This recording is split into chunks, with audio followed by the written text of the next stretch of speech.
পড়ার সময় আমি কিডন্যাপ হয়েছিলাম, আর তখন আমার সঙ্গে একটা জঘন্য ঘটনা ঘটেছিল। আজ সেই ঘটনাই আপনাদের সঙ্গে শেয়ার করতে এলাম। আজ থেকে 4 বছর আগের কথা। আমি তখন উচ্চ মাধ্যমিক দেব। সপ্তাহে প্রায় প্রতিদিনই আমার পড়া থাকতো। তার মধ্যে 3 দিন আমাকে বাইরে পড়তে যেতে হতো। যেহেতু ছোটবেলা থেকে পড়াশোনায় আমি খুব ভালো, আমার বাড়ির লোক চেয়েছিল আমি পড়াশোনা করে একটা ভালো চাকরি করব, তারপরে আমার বিয়ে হবে। সেই মতো আমিও যথেষ্ট মনোযোগ দিয়ে পড়াশোনাটাই করছিলাম। কিন্তু ওই যারা ভালো কিছু করতে চায় তাদের সঙ্গেই সবসময় খারাপ কিছু ঘটে। ঘটনার দিন আমি সকালবেলা উঠে স্নান সেরে টিউশন পড়ার জন্য রেডি হই। হঠাৎ স্যার ফোন করে বলে, আজকে স্যারের একটা মিটিং রয়েছে, তাই সকালে পড়াবে না, দুপুরবেলা পড়াবে। সেই অনুযায়ী আমি বাড়িতে জানাই। আমার বাড়ির লোকজন বলে, কিছু হবে না, বাসে করে যাবি, বাসে করে চলে আসবি, বাস তো অ্যাভেলেবেল থাকে সব সময়, সামনে পরীক্ষা, এখন টিউশন মিস করিস না। বাড়ির লোকের কথা মতো আমিও অপেক্ষা করলাম। জেনারেলি আমার বাড়ি থেকে স্যারের বাড়ি পৌঁছাতে বাসে করে 1 ঘন্টা লাগে। প্রতিদিন 10টায় টিউশন থাকতো। আমি 8:30টায় বেরিয়ে যেতাম, আর টিউশন পড়ে বাড়িতে ফিরতে ফিরতে বিকেল হয়ে যেত। যেহেতু অনেকটা রাস্তা অতিক্রম করে যেতাম, তাই স্যার অনেকক্ষণ টিউশন পড়াতো। আমার সঙ্গে আমার এই সাইডের আর কোনো বান্ধবী কিংবা ক্লাসমেট ছিল না। সেদিন আমি দুপুরবেলা খাওয়া দাওয়া সেরে বেরিয়ে পড়লাম টিউশন পড়তে।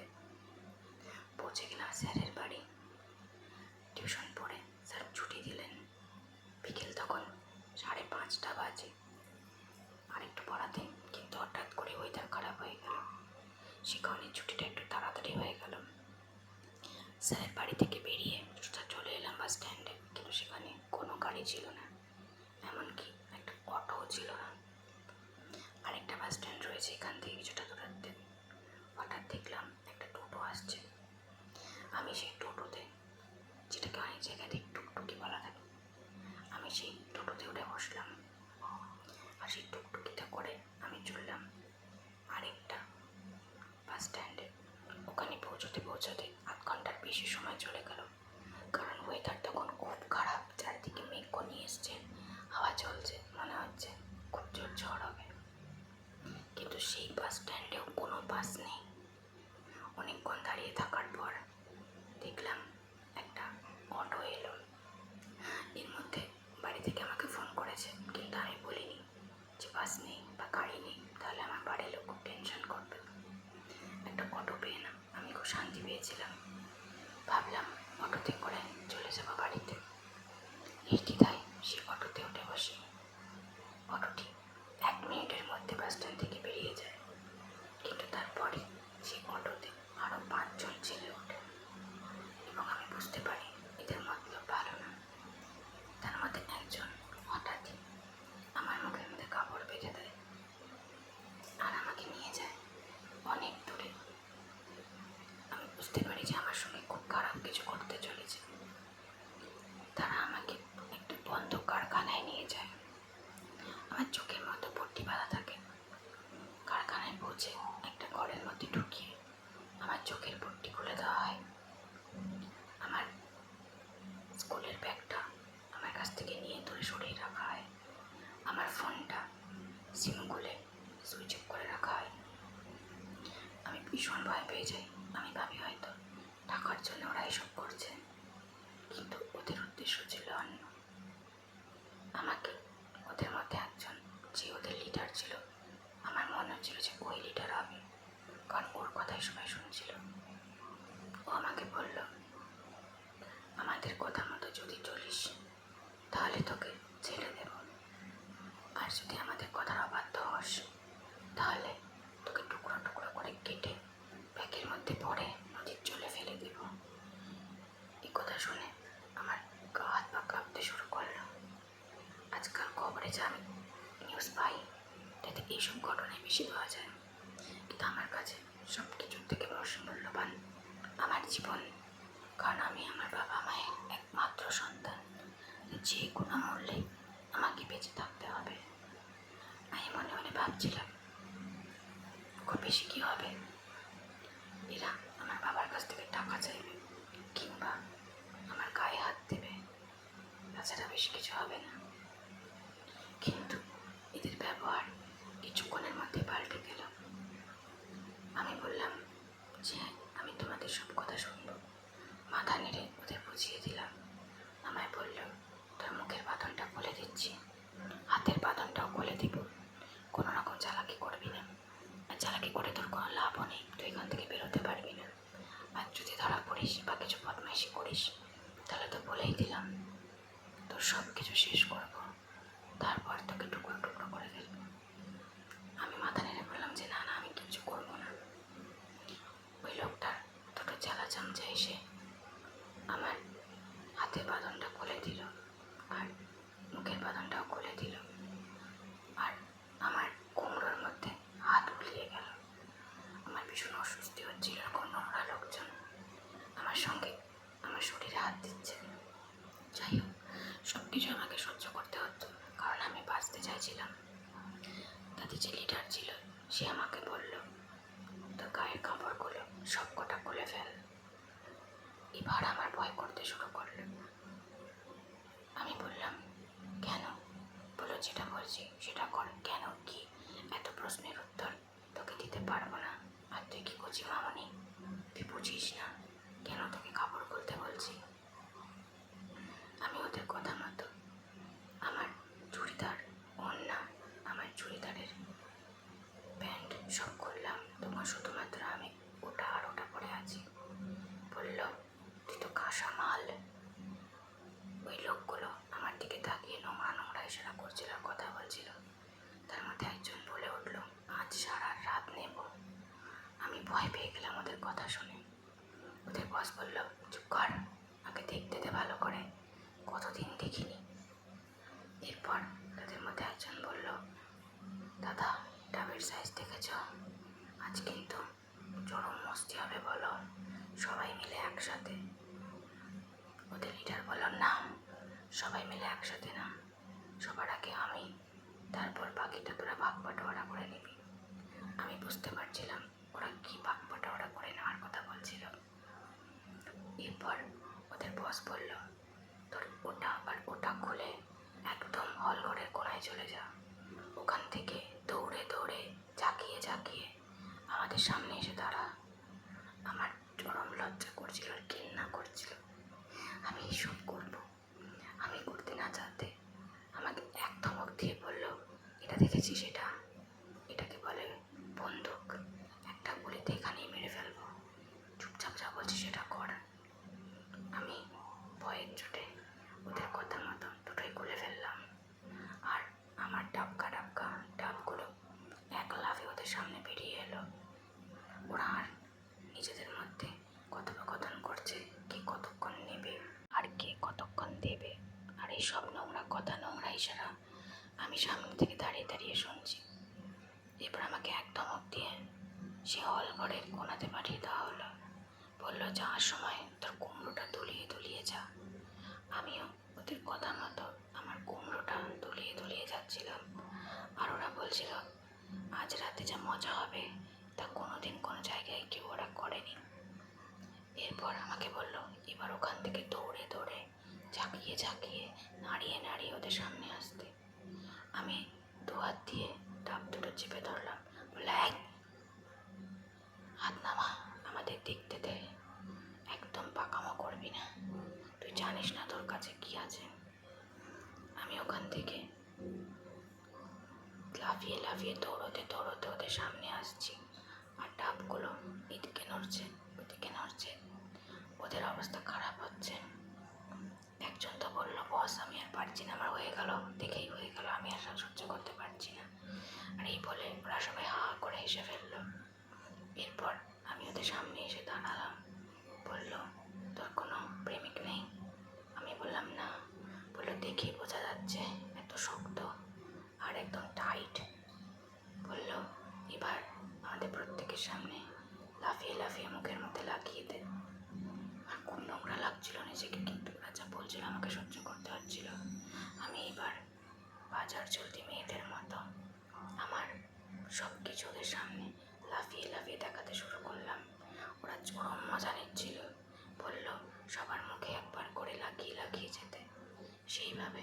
আমি কাজ করছিলাম, তার মধ্যে হঠাৎই একজন আমাকে চেপে ধরে আমার ডান দিকেরটাতে কামড়ে দিল আর খুব জোরে চুষতে শুরু করলো। আমি চিৎকার করে উঠলাম। ওরা বলল, এই দেখ লেগেছে লেগেছে, জায়গা মতো লেগেছে। এই বলে ওর যে লিডারটা ছিল সে বললো, ছেড়ে দেয়, ওটা আমার, আগে আমি ভোগ করবো, তারপর তোরা। আমাকে বলল, ওইখানে ঘরের কাঁধের মধ্যে গিয়ে শুয়ে পড়। আমি বললাম, কেন? বলে, বুঝিস না, আজ তোর সাথে আমার ফুলসজ্জা হবে। খুব কাকুতি মিনতি করে ওদের বারণ করলাম, কিন্তু ওরা তো আমার কথা শুনবে না। আমায় বলল, চুলের মুঠে চিরে ফেলবো, চুপচাপ গিয়ে শুয়ে পড়, নয়তো চ্যাংদোলা করেই 6 জন মিলে তুলবে আর একসাথে সবাই মিলে ফুলসজ্জা করবো। আমি গিয়ে ওদের কথা মতো বাধ্য মেয়ের মতো ঠিক যেভাবে শুতে বলল সেভাবেই শুয়ে পড়লাম। আমার গায়ের ওপর একটা সুতো নেই, ধাপগুলো উঁচু উঁচু হয়ে তাকিয়ে আছে। বলতো, গর্তটা ফাঁকা করে শো, আমি দূর থেকে তো গর্ত দেখতে চাই। আমি ঠিক ওইভাবেই গর্ত ফাঁকা করে শুয়ে পড়লাম। আর তাদের যে লিডার ছিল সে আমারই মতো সব অস্ত্র ত্যাগ করে আমার সামনে একটা 8 ইঞ্চির কালো মোটা সাপ নিয়ে দাঁড়ালো। এরপর আমার উপরে অত্যাচার শুরু করলো। সে আমার দুটোকে প্রচণ্ড জোরে জোরে কামড়ালো, কামড়ে লাল করে দিল। এমনভাবে কামড়ালো যেন কোনোদিন কোনো মেয়ের সাথে ওদের কোনো কিছু হয়নি। আমি চিৎকার করতে থাকলাম আর ওরা মজা নিতে থাকলো। বাকি যে 5 জন ছিল যারা ওয়েট করেছিল কতক্ষণে আমার সঙ্গে তারা খেলা শুরু করবে। এরপর তাদের যে লিডার ছিল সে বলল, তোর গর্তটা তো বেশ সুন্দর, আজকে সারা রাত তোকে নেব। আমি বললাম, সারা রাত আমি দিতে পারবো না।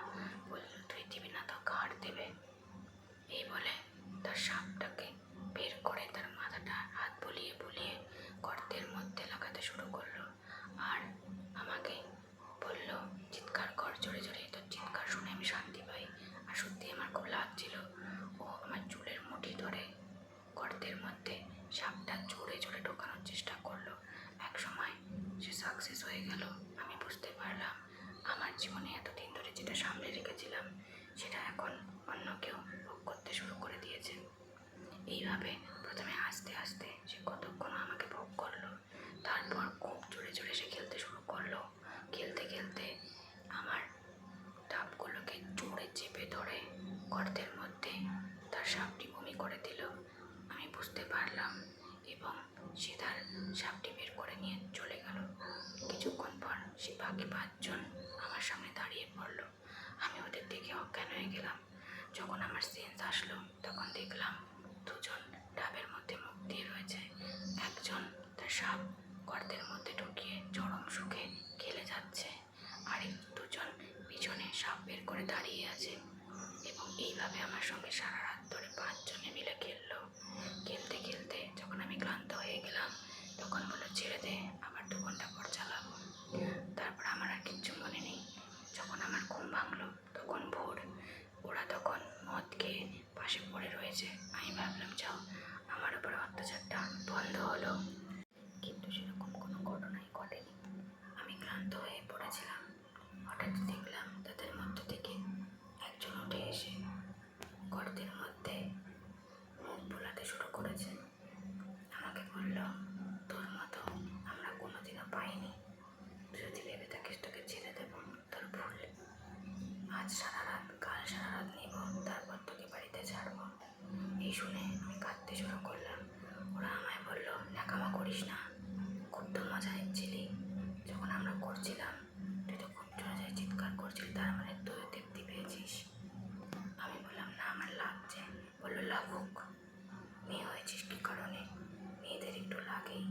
এই বলে সে তার সাপটি আবার গর্তের মধ্যে ঢুকিয়ে দিল আর খুব জোরে বজ্র জোরে খেলতে শুরু করলো, যেন আমার উপরে ইচ্ছা করে অত্যাচার করছে। তার খেলা শেষ হয়ে যাওয়ার পর সে চলে গেল। আমি ভাবলাম হয়তো আজ রাতের মধ্যে এখানেই শেষ, কিন্তু সেখানেই শেষ হলো না। ভোর হতে না হতেই সেই লিডার আবার চলে এলো। সে তখন মদের নেশায় রয়েছে, তার সারা গায়ে মদের গন্ধ। আমাকে বললো, ওঠ ওঠ, উঠে আবার আমার সামনে দৌড়ে দৌড়ে আয়, পিছন দুলিয়ে দুলিয়ে যা। আমি ওর কথা শুনতে বাধ্য হলাম। আমার মাথার মধ্যে বন্দুক দেখিয়ে বলল, তুই না করলে আমি জোর করে করাবো।